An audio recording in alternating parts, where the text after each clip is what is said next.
और चलिए बात करते हैं सतना की, जहां पे बीजेपी और कांग्रेस कार्यकर्ताओं में झूमाझटकी हुई है। शक्ति प्रदर्शन के दौरान दोनों पक्ष में झूमाझटकी हुई है। पुलिस ने कड़ी मशक्कत के बाद मामले पर काबू पाया है। ये बड़ी जानकारी इस वक्त हम आपको दे रहे हैं।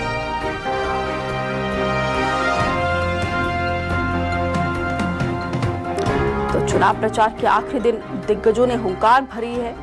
17 नवंबर को मध्य प्रदेश में मतदान होना है। एक दिन शेष बचा है। 230 विधानसभा सीटों पर वोटिंग होगी।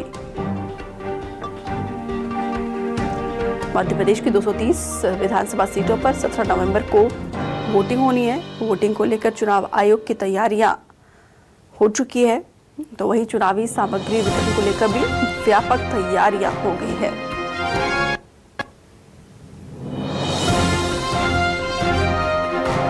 शब्बीर ज्यादा जानकारी के साथ जुड़े हैं। शब्बीर, चुनाव प्रचार का शोरगुल अब थम गया है।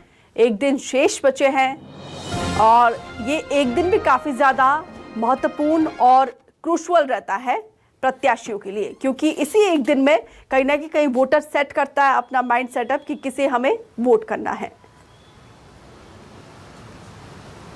देखिए दीपिका, वोटर से ज्यादा जो प्रत्याशी रहते हैं, उनके समर्थक रहते हैं, वो एक रात पहले जो कहा जाता है कि कत्ल की रात, वो होती हुई नजर आती है। और कई जगहों पर हम देखते हैं कि चुनाव के एक दिन पहले ही खेल बदल जाता है। और कहा भी ये जाता है राजनीति में कि चुनाव के जिस दिन वोटिंग होनी रहती है उसके 24 घंटे पहले ही सबसे ज्यादा सतर्कता रहना पड़ती है। चाहे हम कांग्रेस की बात करें, बीजेपी की बात करें, तमाम राजनीतिक दलों की बात करें।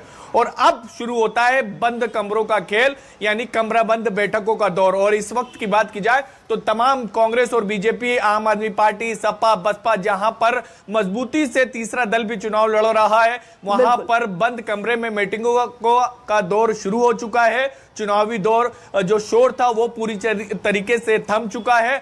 अब जितने भी नेता हैं वो डोर टू डोर प्रचार करते हुए नजर आ रहे हैं। अब रणनीति बनाई जा रही है और इसके साथ साथ अब खेल शुरू होगा दूसरे तरीके का, जो कहा जाता है कि इसको लेकर अब सबसे ज्यादा कई जगहों से हमें अब विवाद की तस्वीर भी देखने को मिल सकती है, क्योंकि इसी दरमियान हम देखते हैं कि शराब बांटने की खबरें भी निकल कर सामने आती है और दूसरे उपहार देने की भी खबरें सामने आती है। तो आज की रात और कल की रात की बात करें तो काफी महत्वपूर्ण होने जा रहा है मध्य प्रदेश में। और मध्य प्रदेश में करीब 2500 से ज्यादा उम्मीदवार, कांग्रेस बीजेपी के 230 उम्मीदवारों को छोड़ दिया जाए तो उसके अलावा भी करीब 2200 उम्मीदवार चुनावी मैदान में हैं। और उसको लेकर इलेक्शन कमीशन की बात की जाए दीपिका, तो लगभग पूरी कर ली गई है। सुबह 7 बजे से वोटिंग का दौर शुरू होगा, 6 बजे तक के वोटिंग चलेगी। कुछ इलाकों में टाइम में बदलाव किया गया है, खासकर उस इलाके में जहां पर नक्सल प्रभावित कहा जाता है।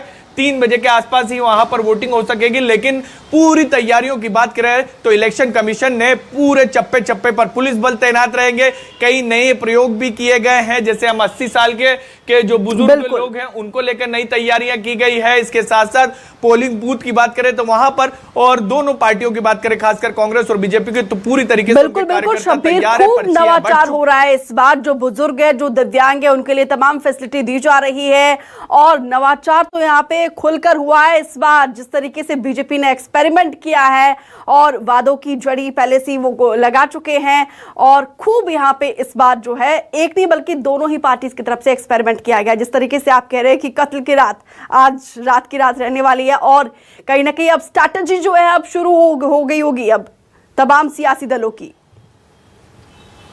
हाँ बिल्कुल दीपिका, आपने सही कहा कि अब दोनों दल प्रचार पूरी तरीके से एक तरीके से अलग अलग रणनीति बनाई जाती है, लेकिन वोटिंग के एक दिन पहले की रणनीति दोनों पार्टियां एक अलग तरीके से बनाती हुई नजर आती है। और खासकर स्थानीय जो प्रत्याशी रहते हैं, जो अलग अलग पार्टियों के रहते हैं, वो भी अपनी रणनीति पूरी तरीके से अगले 24 घंटे के लिए, वोटिंग के 24 घंटे पहले बदल देते हैं। तमाम उनके जो समर्थक रहते हैं, उनके लोग रहते हैं, उनको अलग अलग जिम्मेदारी सौंप दी जाती है। और हम देखते हैं जहां जो कमजोर रहता है, जहां जो मजबूत रहता है, वहां पर उसका सबसे ज्यादा फोकस रहता है और वहीं पर ही केंद्रित रहता है। तो अलग अलग तरीके से चुनाव प्रचार की रणनीति बनाई जाती है और जितने भी दल दल हैं, उन्होंने विशेष तौर पर इस बार, क्योंकि इस बार मध्य प्रदेश में कहा जा रहा है कि काफी कांटे भरा मुकाबला है, क्योंकि कई सर्वे रिपोर्ट मध्य प्रदेश को लेकर आई है विधानसभा चुनाव को लेकर दीपिका, किसी में कांग्रेस आगे है तो किसी में बीजेपी आगे है। इसलिए ही कहा जा रहा है कि मध्य प्रदेश में कांटे भरा मुकाबला है, काफी संघर्ष वाला मुकाबला, इसलिए कांग्रेस हो या बीजेपी, दोनों किसी भी कीमत में कोई भी कोर कसर नहीं छोड़ना चाहती। बिल्कुल मुकाबला एकदम जो है नेक टू नेक है। सत्ता के ताज को बरकरार रखने के लिए बीजेपी ने एड़ी चोटी का जोर लगाया और सत्ता में वापसी के लिए कांग्रेस भी पूरे दमखम के साथ है। लेकिन वोटर का मूड क्या कहता है, माहौल किस तरफ है अभी फिलहाल?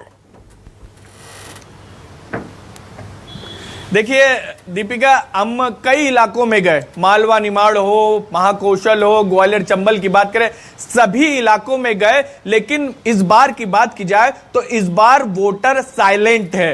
शुरुआत में चीजें निकलकर सामने आ रही थी 6 महीने पहले तक के इस बार एंटी इनकम्बेंसी काफी है, लेकिन हम बीजेपी की तारीफ करना होगी इसको लेकर कि पिछले 3 से 4 महीने में जब से लाडली बहना योजना लेकर आई उसके बाद काफी हद तक बीजेपी ने कवर कराया और मुख्यमंत्री शिवराज सिंह चौहान ने करीब 1.5 महीने के अंदर 160 सभाएं करी। इसी से अंदाजा लगाया जा सकता है कि कितना जोर उन्होंने लगाया और काफी हद तक उन्होंने बीजेपी के पक्ष में माहौल बनाने का प्रयास भी किया। तो वोटर इस वक्त मध्य प्रदेश का बात की जाए तो साइलेंट है, लेकिन कई मायने में यह कह सकते हैं कि मध्य प्रदेश का चुनाव, उदाहरण दूंगा एक, कि लाडली बहना वर्सेस किसान होने जा रहा है। एक उदाहरण के तौर पे बताना चाहूंगा दीपिका, मैं मालवा के और निमाड़ के दौरे पे था तो एक कोऑपरेटिव के अधिकारी वहां पर मिले थे और उन्होंने मेरे से पूछा था कि माहौल क्या चल रहा है। तो मैंने पूछा सर सब साइलेंट है, तो उनकी तरफ से जवाब दिया गया कि सरकार की तरफ से किसान ऋण माफी का जो कांग्रेस की तरफ से ऐलान किया गया ऋण माफी का, और सरकार ने ब्याज माफी का ऐलान किया है कि लोन ले रखा था जिन किसानों पर उसका